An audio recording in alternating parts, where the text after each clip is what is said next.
wants Santa? Who wants the other one anymore? Blend new beliefs with science, add credibility, redefine words. Or you have all these fancy words coming in and such stupid ones like holiness, stuff like that. Provide mystic experiences that contradict old beliefs, immerse students in enticing forms of new beliefs, use target beliefs, and demand purity. And there's the catch. You have to be good, you have to be pure, you have to present Lucifer. Well, here is the religious world, how it responds to these teachings. The liberal Catholic Church teaches shamanic activities, teaches karma, teaches reincarnation. The Catholic Mass has these words, which translated mean, "O blessed fault which didst procure such a Redeemer." So the sin is glorified.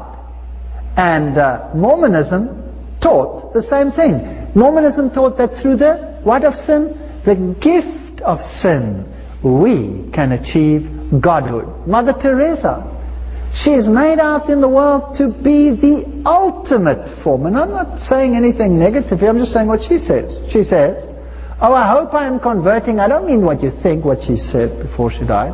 If in the coming face to face with God we accept Him in our lives, then we are converting. We become a better Hindu, a better Muslim, a better Catholic, a better whatever we are. What approach would I use? For me it would be Catholic, for you it might be Hindu, someone else Buddhist. What God is in your mind, you must accept. Is that devil language or God language? That's devil language. And I don't care who it comes from, it's devil language. And it's teaching that all religions are equally divinely inspired. That is why a Catholic priest can have yen for Zen Buddhism. Who cares? It's one and the same thing. The Pope is the high priest of Buddhism, of Hinduism, of Islam, of all the earth religions. He is the high priest of occultism in the world today.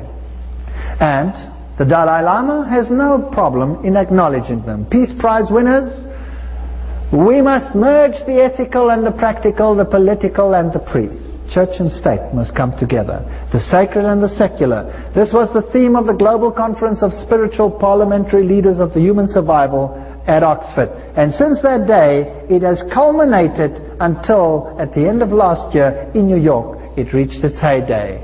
Robert Runcie was there at the first one, Koenig, Dalai Lama, Catholics, Muslims, all the religions of the world coming together. Now, this is an interesting article. Where does it come from? It's an article that appeared in the Belgian national newspaper, Le Soir, dated 30th August 2000, and the author is Christian Laporte. I have to give you these things in detail, otherwise people will say I'm going nuts. A general rehearsal is taking place at the highest level in a forum where the supreme being, grand architect, by the way, those are Masonic terms, of Lucifer, or watchmaker of the universe, if he exists at all, this guy is writing facetiously about this, is to recognize his own. At a time when the United Nations will shortly host the summit of the millennium, with the presence of the heads of state of the entire world, please note, the presence of the heads of states of the entire world, all the world's religious leaders have been gathered in New York to discuss the most important theme of the world, peace and tolerance.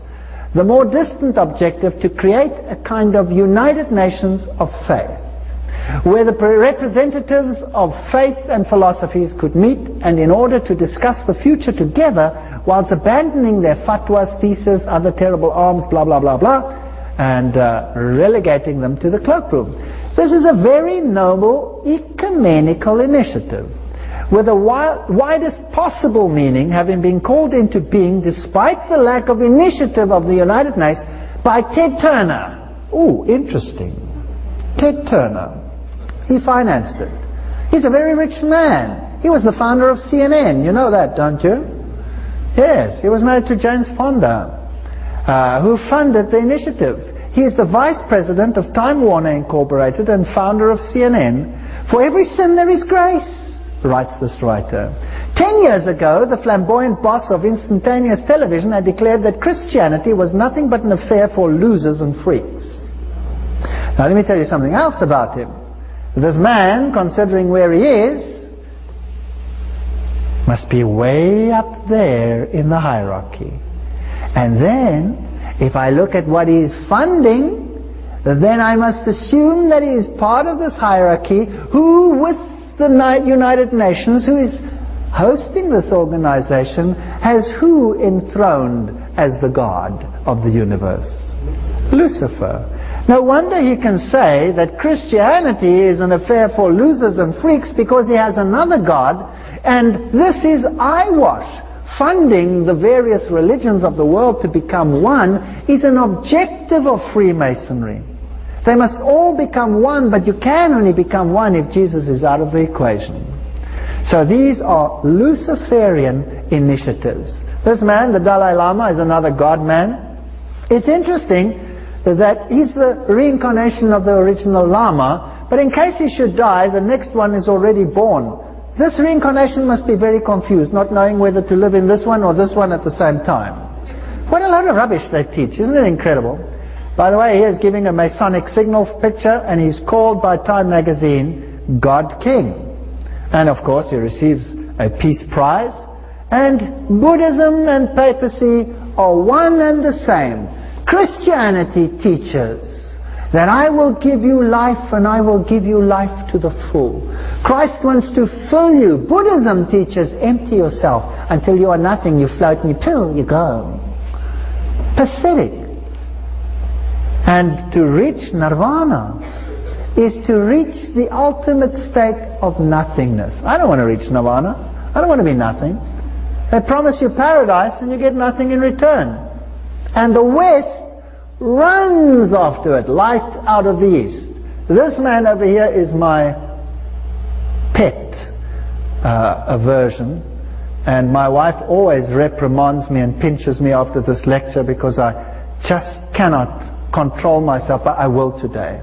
This nice man over here, his name is Sai Baba, and it says here in this German magazine, twice daily appears the Almighty God Sai Baba, and people fall down and worship him. Here he is with his little flower and his little golden car, and he has this huge center of portraying all the religions of the world. He has a solid gold car, and he has worshippers all over the world. Here's should be a countryman of mine, because I'm German too, and he's sitting here in this corner, this German, praying to Sai Baba. I want to shake him, you know. I want to pick this guy up and say, "What, you gone nuts? What are you doing praying to that guy?" Oh, I said I'd control myself, sorry. And this one is another one. Here you have the Hare Krishna's main leader. His name is His Divine Grace. And then I can never pronounce this name. It's Pachi Devatata Savatmideta Prabhabla Puba or something like that. And he's God. This is teaching the doctrine of devils, that man is divine. They teach that you must live in absolute poverty unless you're as rich as George Harrison was, then you can be a member. Norman Vincent Peale, that should shock you. That should knock your socks off. That's the great religious leader of our time. This is the one where Billy Graham said, "I admire him more than anyone else." Wow. Norman Vincent Peale is a 33-degree Freemason by his own admission. Freemasonry has always welcomed men of all faiths. This is Norman Vincent Peale, the great Christian leader. And religious beliefs to enter its doors. The only requirement is for good men to believe in the supreme architect. Hello? That's Lucifer. That's Lucifer. And the immortality of the soul. That's devil doctrine. Did you know that? This comes from the Masonic Scottish Rite Journal 33rd Degree magazine. You cannot go wrong here. So in other words, these great preachers are worshippers of Lucifer behind the scenes. Masons in fact go beyond the narrow sectarian and limiting dogma. They agree with the statement of the famous statement writer Edmund Burke, "The body of all true religion consists, to be sure, in the obedience to the will of the sovereign of the world," another acronym for Lucifer, "in the confidence in his declarations and in imitation of his perfection." Now I'm running ahead of myself. I will still prove